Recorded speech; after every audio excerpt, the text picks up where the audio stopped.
Ang mga nagpagawa po sa akin nito, mga engineer. Ay, kayo naman pala.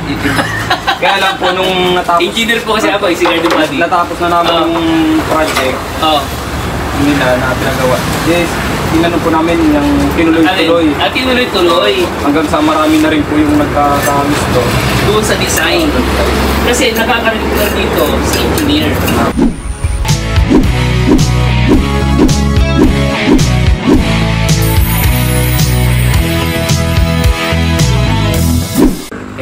Hello. Samahan niyo po si Garden Body. Ulit, nandito po tayo sa Guagua, Pampanga. Kasama ko, of course, si Paring Mac. Kasi nga po, suki. Dito po ako namimili ng mga paso. Concrete pad. Ipakita mo ito na, Kong. Ito po ay isang klase ng paso. Ayan. Ayan ha.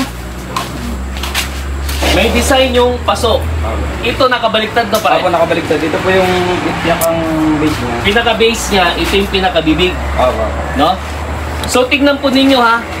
Dito kay Paring Mac, kapag meron po kayong gustong design na aayon doon sa design po ninyo, doon sa landscape or sa bahay po ninyo, pwede po kayo magpasadya. Okay? Pero ito yung gustong-gusto ko na ginagawa niya na binibili ko madalas. Yan. Ito po, sir, yung harap niya. Maganda po, sir, yung... Ay, ano to, no? Ay, iba, medyo ano siya. Akala ko yung ano, yung isa kasi, yung Ito yung harap niya, iba yung design. Iba yung design, okay? Ito ba yung taas? Ito yung baba. Oo. Ang tawag sa amin dito sa engineering, kalimutan ko kung trapezium eh. Yung term eh. Ang mga nagpagawa po sa akin nito, mga engineer. Ay, kayo naman pala.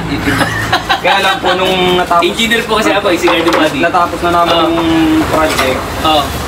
Nila na pinagawa. Yes, tinanong po namin yung tinuloy-tuloy. Tinuloy-tuloy. Hanggang sa marami na rin po yung nagkakamis doon. Doon sa design. Kasi nakakarinig dito si engineer.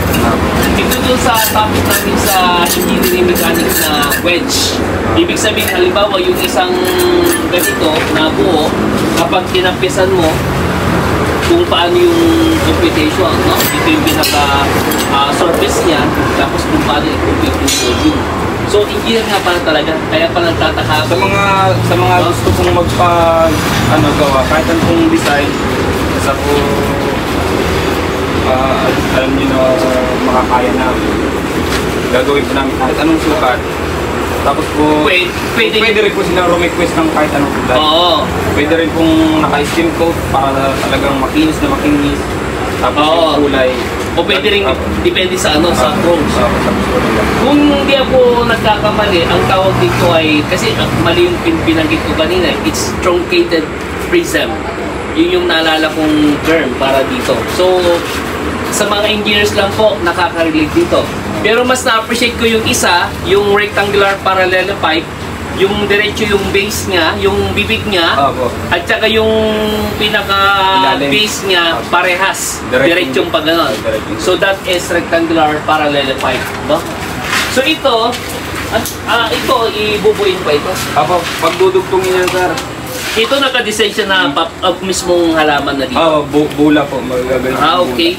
Pwede rin kasing mag-design dito na kung ganito, tatabunan ng lupa, then kung gusto mong maglagay ng malaking kawa, pwede mo rin ipatong dito, di ba?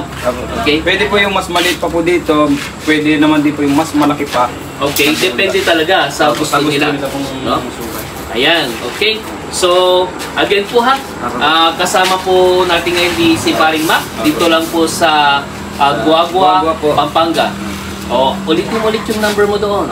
Pwede po kayong mag-text or tumawag po sa 0946-02-54351. Pwede po kayo dyan tumawag or mag-text. Okay. Dito lang po, along the National Highway. Oji Road po. Okay, sige po. Bye-bye.